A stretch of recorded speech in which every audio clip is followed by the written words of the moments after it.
we need to talk about this book. So I finished Onyx Storm.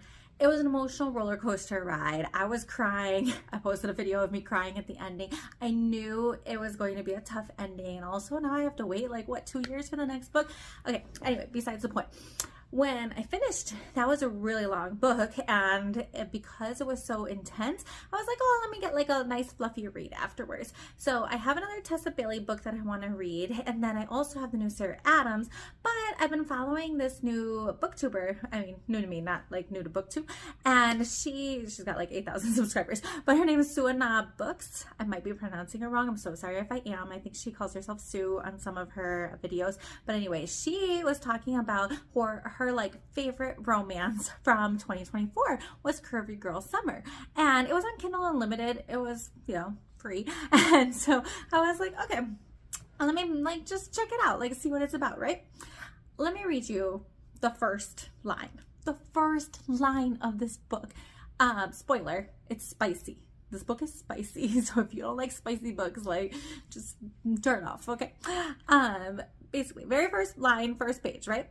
There were many reasons why I stopped dating Matthew, but a well-timed apology in his 10 veiny inches had me bent over for him one final time.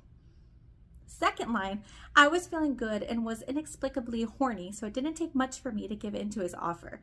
Literally, the first page, she's having sex. And it's like, going back with this guy that she had dated like previously, but she doesn't really want a relationship with. And like, you know, if you've been in the dating world, like, you know what that's like. And then you have to like let him down. Anyway, I just thought like that was crazy. Like, I have not started a book before with the first page literally being a sex scene. And it wasn't just like, oh yeah, you know, they hooked up, like she got into details, and I was like, okay.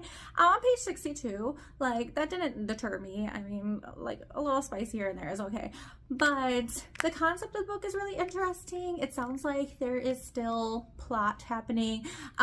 She actually is dealing with the death of her sister.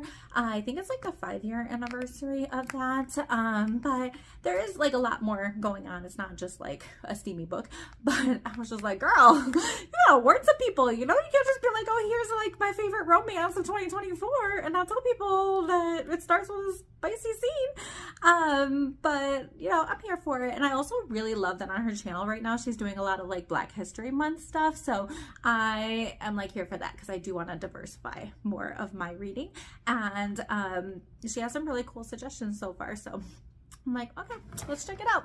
I'll let you know what happens.